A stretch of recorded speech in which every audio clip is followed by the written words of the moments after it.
කාලේ. තාත්තට තිබුණේ නෑ ඒවද අරන් දෙන්න. ඒ කාලේ තිබුණා මේ කට සෙරපු කියලා සෙරපු જાතියක්.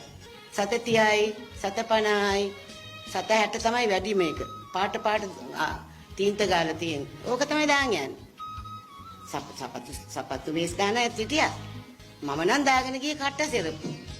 ඉතින් මං එනකොට ටකස් ගාලා සද්ද එනවනේ කට සෙරපු. ඔන්න කට්ටය එනවා කියනවා. ඉතින් ටීචර් සපත්තු දෙකක් ගෙනල්ලා දාලා හැදුවා ළමා මණ්ඩපෙට අරන් යන්න ගුවන් විදුලියට. ඇඟිලි ඈතෙලා කොම ලං කරලා හදලා දාලා දුන්නා. ඉතින් ගිහිල්ලා කරුණාරත්න අබේසේකර අයියට මාව බාර දුන්නා. කරුණාරත්න අබේසේකර අයියට කිව්වා පුතේ සර් මේ ළමයා අපේ ඉස්කෝලේ බොහොම දක්ෂ ළමෙක්. හරි දුප්පත්. මෙයාට පුළුවන් නම් උදව් කරන්න කිව්වා.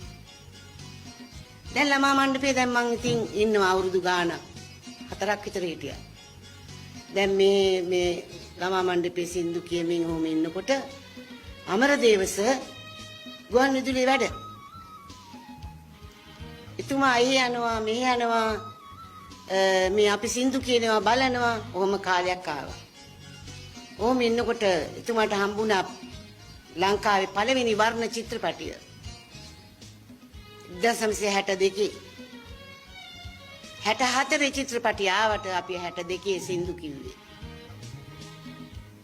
එතුමාට හම්බෙච්ච පළවෙනි චිත්‍රපටිය ශ්‍රී ලංකාවේ පළවෙනි වර්ණ චිත්‍රපටිය මේ කිසිම කෙනෙක් දන්නේ නැති මාව තෝරගත්තා එතුමා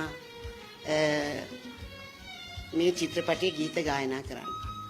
ගලන ගඟ කී ජීවිතේ දයාලු ලෝකයේ මිහිර පතා ආදරේ ලපලු නටයි ගං තිරේ.